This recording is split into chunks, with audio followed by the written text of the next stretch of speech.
this video, I'm going to walk you through step by step, not only just how to get FSBOs for free and be organized, but more importantly, be the first one to call. Now, I do have an entire list here because I wanted to make sure I didn't skip through anything. You can feel free to rewatch this video and pause and go click by click so you don't miss anything. And as you can see on the screen, right there, we do have 9 steps.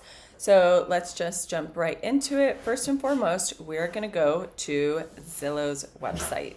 Zillow is going to be our first one. Now, when you're on Zillow.com, I want you to realize that you do not want to do this using your whatever real estate account that you use for Zillow. So, for example, my brokerage, my email for my listings and everything that I manage is set up on Zillow as a real estate agent. So for setting myself up to receive FSBOs for free, I use my personal email. So I would highly recommend using a separate email, a personal email, just something completely different than the actual email you use for running your business and having your listings. And I'm not talking about Zillow Premier. That's totally separate. I don't even have Zillow Premier. I just have a professional account on Zillow with my actual business email that I use. So in this case, step 2, you're going to create a personal account. Now I have already gone ahead and created a personal account because of course I've set myself up on these. You can see here it says sign out, and for example, saved searches, they are here. So once you go to Zillow and once you create your second account, your personal account, the third step is we are going to go to the top left corner, which is called buy. Let me remove that's in the way.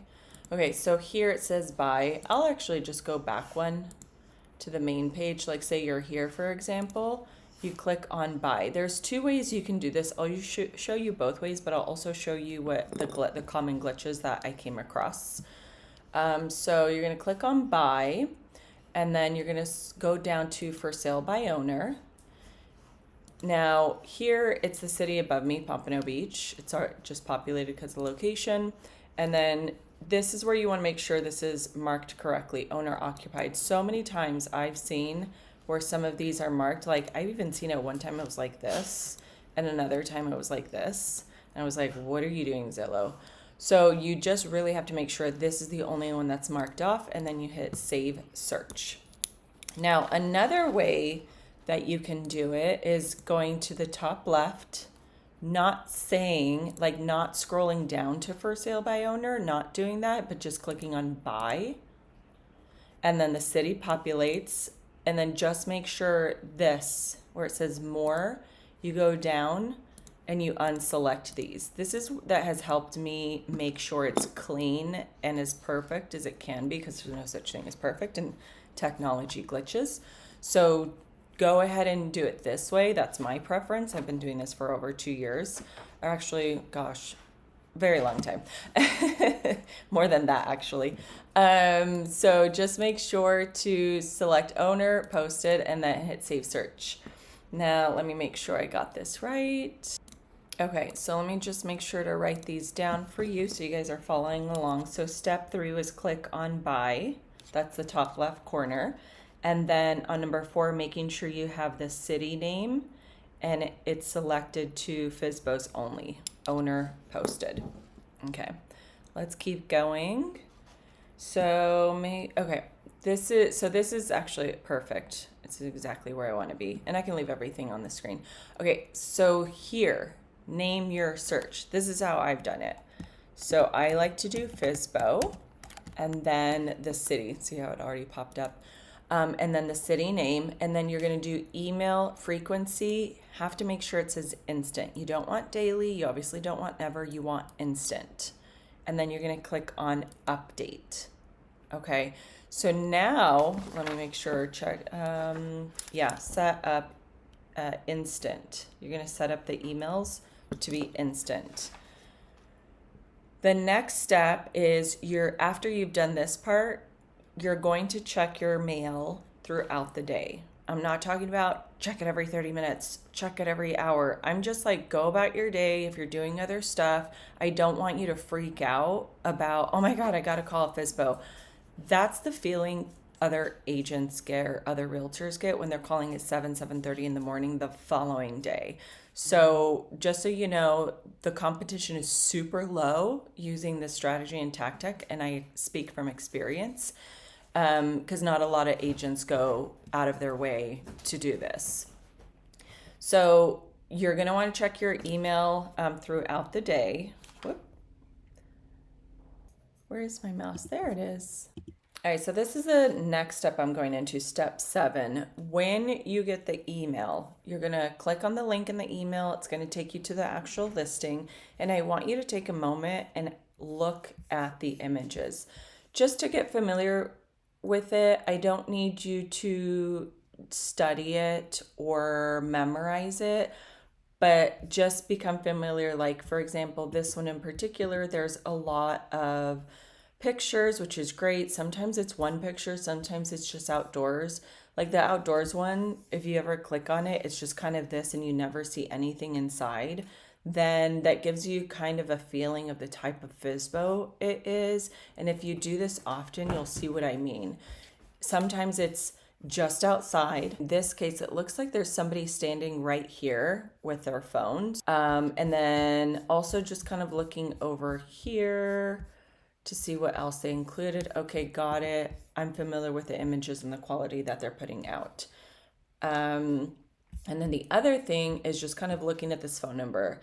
FYI, this is the only number I ever call. If you end up calling other numbers, they start freaking out like, why are you calling me here? Because they know that's not the number that they list on Zillow. And you have a higher likelihood of them actually picking up this phone number since it's obviously the one that they published. Now, okay, so you had your moment, you looked at the images, you looked up at the phone number. This is public information, obviously. This is not private. They voluntarily gave their information. They publicly put their information out there. So we talked about the images, right? And the phone number. So what you're going to do, and this is actually what I did, is you're going to take the phone number that's on there and you're going to Google it. So let's just go ahead, for example, I'm going to show you, I'm going to Google that phone number and see what pops up. We're going to copy and then we're going to go to Google. We're going to paste the public number. And here, all I'm looking for is to see if a realtor pops up. You would be surprised, about 50% of the time that I do this, a realtor pops up. I'm not seeing any kind of realtor names. I mean, there's just, some companies associated with this. There's other names associated with this. This is kind of what I want to see. I don't know if this is him or not. Realistically, I do a little bit of a deeper dive. But what I also like to do is just go and look at the tax records. Like, who is the person? For example, if this person were to pop up on tax records, I know who I'm talking to. But this is the other thing. I don't say their name. I just assume I don't know who I'm talking to, because on so many occasions, it could be a relative. It could also be a realtor friend that's helping them that just said, I'll put it off market, and they just put it on Zillow. But in this case, obviously, I said it's not a realtor. I didn't find them. So you just never know. I've had it where it's a daughter, it's a cousin, second cousin, sometimes even neighbor who's helping out. But I just like to search them, because if it's a realtor, then I'm just wasting my time. You know what I mean? Like, why they're probably going to be the ones who end up listing it anyway. Or maybe they're the homeowners and they're actually also a realtor. But let me go ahead and show you the last steps here. Okay, so this is the last step you're going to do, but more importantly, I'm going to give you a couple examples of conversations I've had too that may help you out. So number 9, you are going to call them. Okay, you're going to call them. Usually you want to approach it as, you only have the data and the information that's on Zillow, meaning the images and whatever description they may or may not have put. So, for example, if it was a FSBO who only put a couple pictures of the outside, you can just call them and say, "Oh, hey, are you the owner of the property that just popped up on Zillow?" They love that, by the way. They get so excited. And they were like, "Yeah," and I go, "Oh, yeah, I was just kind of looking at the images. I noticed they're just from outside. Were you planning on putting any more images of the inside of what it looks like?" And they'll start talking like, "Wait, what do you mean? I put the images on Zillow. Did they not pop up?" And I'll say, "No, I just see the exterior." I said, and then they get so excited. There's so many things that really happen. Number one, you start talking about what showed up, what didn't show up. They always would tell me like, "Oh, I didn't know when it was going to pop up," because Zillow will, when they're doing the application, the entire process, it tells them it can take up to 72 hours. So they really don't know when it's going to pop up. So the fact that I actually call them and say, "Hey, it popped up," they get so excited. They actually have so much adrenaline. They're like, "Oh my God, my phone is starting to ring. This is the first call I've ever gotten." So they get super excited. So and I say this because I would highly recommend for you to not approach a FSBO the way that you may approach a FSBO who's been on the market for a few days or even like the following day, because you're going to sound like everybody else. It's just more of like catering and nurturing, and just have a completely casual conversation with them. And then number one, they're not yelling at you. Number two, they're not rude. Number three, they're not saying, "Oh, you sound like everybody else." Number four, they're excited to talk to you because you're the first person that calls them. And hence why I set up my emails instant. Because, for example, I've had it where I'm driving, I just glance at my email, I'm like, "Oh, a FSBO popped up." I pull over. I don't have to really research. I just like look at the pictures, look at the description, Google the number, make sure it's not a realtor, and then I just call. And then just kind of say, "Oh, hey, the property just popped up on Zillow. Oh my God, is it live? Yeah, I see you have some really great I mean, if they're great, I'll say, "Oh, they're great." If they're not great, I just don't say anything. I just start asking them questions, and then like, "Oh, okay, I see the description, da da da. Is there anything I should know? Da da da. Okay, cool. Like, listen, I don't like to step on anyone's toes. I just didn't know if you already had plans. If you don't end up selling it on your own, do you already have a realtor? Were you actually like thinking about interviewing realtors?" Just to feel them out. It's so easy to decide if there's truly an opportunity there or not. Now, if there's no opportunity and they're like, "No, my wife's a realtor," because it was the husband's phone number, which obviously I wouldn't have known that, then I'm like, "Oh, totally makes sense. Mark it off, keep going." And then at least I know I was the first that called.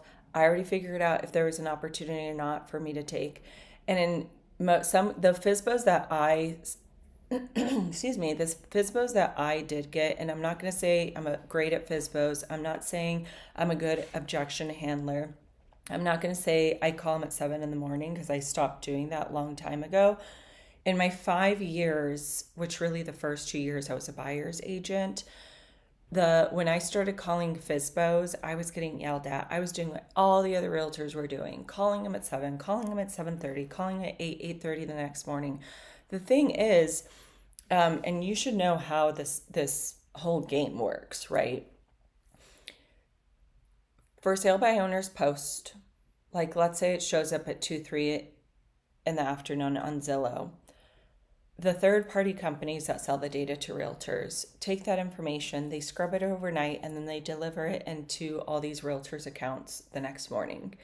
So when I realized that, and that was from me making phone calls to all these third party companies, like, "When do you gather the data? When do you process the data? When do you this, that, whatever?"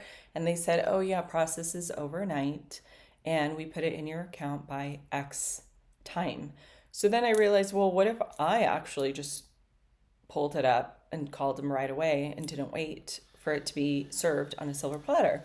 That's just kind of how I went about it. Now, and the great thing is that you don't even have to look them up. It's not even like an expired or canceled, or you don't have their information. They're literally giving you the phone number to call, and they get so excited when their phone rings. But I will tell you, the three that I did end up getting, and I say I don't call FSBOs because as a mom, as a wife, as family schedules, circle prospecting has definitely yielded me way more money than I ever did with FSBOs and expired. So that's why I kind of canned them. But the FSBOs that I got, I remember even one actually two out of three. I called them, had a conversation with them, and just kind of ended it with, "Hey, FYI, you're going to get a lot of calls tomorrow morning." And then the next morning, they were calling me like, "Hey, how do I make this stop? All these realtors are calling me." And I just told them, "Well, if you list with me, the calls will stop." And they're like, "Okay, send me the paperwork." And they didn't even live here, which made it so easy because they didn't have family or friends to rely on. And I was the first one to call. So it was like an immediate, obvious decision. Dude, she was ahead of the pack. I'm just going to list with her. It was the easiest FSBOs I ever got, and really like the only ones because I'm not like taking my kids to school in the morning, 7:30, even 8. Like I'm getting them ready, I'm driving to school. I can't be on the phone the same time all the other realtors are. Same with like going on listing appointments. Me missing dinners, me not being here making food for my family was just not working out. Hence, I switched over to circle prospecting. Now, I do want to tell you, I did also make a video on how I got expireds and canceleds for free as well, and was the first to call. There's a whole strategy behind that as well. But if you really want to build your pipeline, have a pipeline that matures, have people calling you and telling you to come over, that they're ready to list paperwork with you, which is basically what happens to me. Let me remove this little thing. That's basically my business, where people call me and they're ready to work with me. And they're like, "Adela, can you come over? We need to figure out price." Oh, where'd I go? There I am. If you want to figure out how I do it, then I'm going to go ahead and put the expired canceled video for you guys to watch here. And then I will put learning how to do this, the circle prospecting, how I do it. Now, I do also make calls live, so you can see behind the scenes of me just working. You can also feel free to watch that. Make sure to subscribe and hit the notification bell. And I will see you guys on the next one. Bye, guys.